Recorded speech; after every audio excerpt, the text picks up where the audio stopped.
What is up, fellow nerds, and welcome back to the Dapper Snapper Gaming channel. Now today we are going to be talking about how to take down Corviknight. Now in the last episode of taking him down, we talked about Dragapult. Dragapult has been consistently sitting at number 1 in the usage statistics for OU, and Corviknight has been sitting in the top 10 both months as well, and it slid its way up to number 2 in the month of December. So I felt like it would be a good time to talk about the number 2 used Pokemon in the metagame right now. And yeah, we've already covered this mon in the competitive decks, so you can watch that video if you want to know how to use Corviknight. But this is how to beat it. If your team is struggling with Corviknight, then you may want to consider one of the options that we talk about in today's video. So we talked about this already in the competitive decks episode, but we'll talk about it briefly here as well. So Corviknight is great for a lot of different reasons. One, it has amazing stats on the physically defensive side, base 105 and base 98 HP, both very good. And base 85 special defense isn't terrible, but it exploits a weakness. It shows a weakness for us to try to get through. So basically, what we are going to do is try to find a way to break through these. Now, I do have this set being run as a specially defensive set, but most of them are not. Most of them are going to be physically defensive like this. However, the calcs that we are going to be doing today, looking at these mons, will be at worst case scenario if it is running specially defensive. If it is running physically defensive instead of specially defensive, all of the damage here will do more. So just keep that in mind, because all of these mons we are looking at today are special attackers trying to take advantage of that lower stat. So let's go ahead and take a look at what we can do to take down a Corviknight. So the first thing we're going to look at is a Rotom Wash. Now, Rotom Wash is really great for dealing with Corviknight for a few reasons. One, Corviknight really can't do much back to you.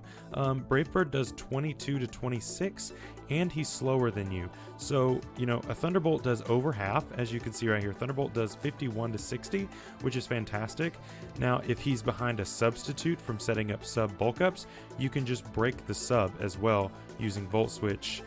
Even if he is fully specially defensive, you still are doing enough damage to break the sub every time. So you can break the sub and get out of there and go into something else, or you could just stay in and go for Thunderbolt, because yeah, this thing cannot really handle Rotom Wash all that well. Now, if he's, you know, it takes +1, he goes to 34. +2, he's still only now doing half at +2. So I mean, you're generally pretty safe here staying against a Corviknight. Additionally, you can also use Trick on this set, and once you do break that substitute, you could switch out using Volt Switch, bring this back in, and if it's not behind a sub, you can Trick it. And so then it will be stuck into either substitute or bulk up or Brave Bird or whatever it wants to go into, and that will essentially shut it down for the rest of the game. That'll really shut this thing down. It does not want to be choiced at all, so Trick is a really good tech to bring against this Pokemon for sure. Very similarly, we have Rotom Heat running the exact same set, just now we have Overheat. And so Corviknight does actually even well, let's take this back down. Neutral. 22, 24, he does exactly the same amount of damage to us, but now with Overheat, we can do 73 to 87. And even after the -2 boost, after the -2 loss, rather, we are still going to be doing enough for it to be a 2-hit KO. Yeah, it's absolutely insane what you can do with this mon, and I see this being one of the best counters, if not the best counter, honestly. Rotom Heat is really, really nice, actually, in this generation for dealing with this. And that's why it's OU. That's why it's not dropping to UU, because it just deals with it so well. You do over half with Thunderbolt, and there's no drop. You do 73 with an Overheat. And so after Rocks, it's still a guaranteed 2-hit KO, so it still doesn't even matter. But yeah, if you wear this down even just a little bit after Rocks, I mean, you're going to be able to just OHKO it. You just have to do 25%, and then this thing dies. So which is insane. For a mon this bulky and this insanely powerful, being able to do 75% to it without using something like specs is pretty crazy, actually. So I really like this mod. I think it's a great choice for dealing with Corviknight, and as it also gets Trick to do the same shenanigans we talked about with Rotom Wash.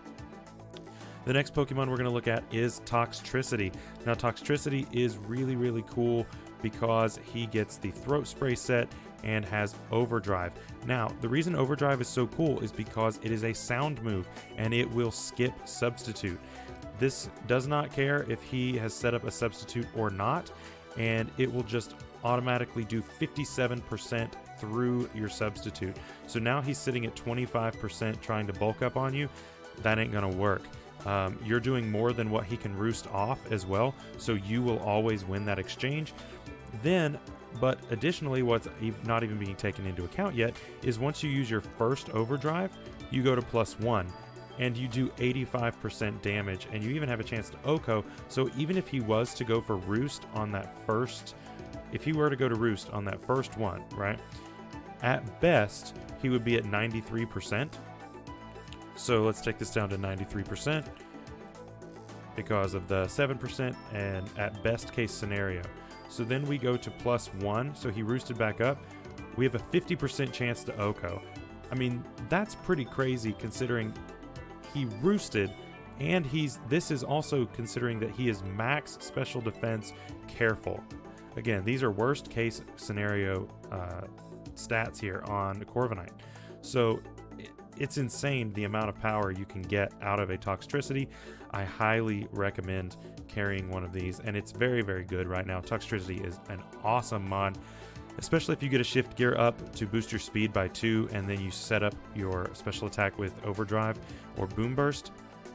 There is not much in the metagame that can take that. It is very powerful, coupled with Punk Rock and a base 114 special attack stat.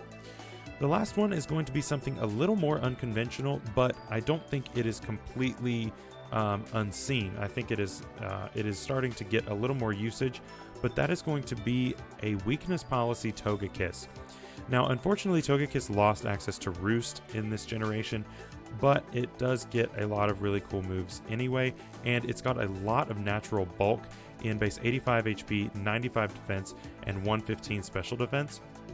So I really like this mon actually, and because of this natural bulk that it has, you can bring it in against something like Corviknight, and even an Iron Head only does half, so it pops your weakness policy after you've hit it once because you are faster. So you do 39%. He pops your weakness policy if he even has Iron Head, and then it's 78 to 92%, which you kill in the next turn. If not, you still can carry something like Morning Sun, and Morning Sun will then heal off more than what he's doing, considering there's no weather up. And yeah, you're just going to be doing really, really well against this thing. You have a chance to burn it, a 30% chance to burn using Heat Wave. And so yeah, this mon will also do really, actually it's not a 30%, it's a, Heat Wave is down to 10%, I could have sworn it was higher. Anyway, you've got a 10% chance to burn, except with Serene Grace it's now 20, and so you are going to be you're going to be putting your opponent in quite a rough position. So yeah, that is going to be it for today's episode of Taking Him Down. As you can see, a lot of these are soft counters. Corviknight doesn't have really a great hard counter, and a lot of that has to do with how many resistances he has. It has to do with his great move pool, access to Roost. He can bulk up, he can substitute, he can do just a lot of different things really, really well. But I do think that these 4 mons right here are really good in at least answering him and making him think twice about staying in. So anyway, that is going to be it for today. I hope you guys enjoyed this episode of Taking Him Down. If you haven't seen the previous episode on Dragapult, make sure to check that out. And until next time, bye-bye.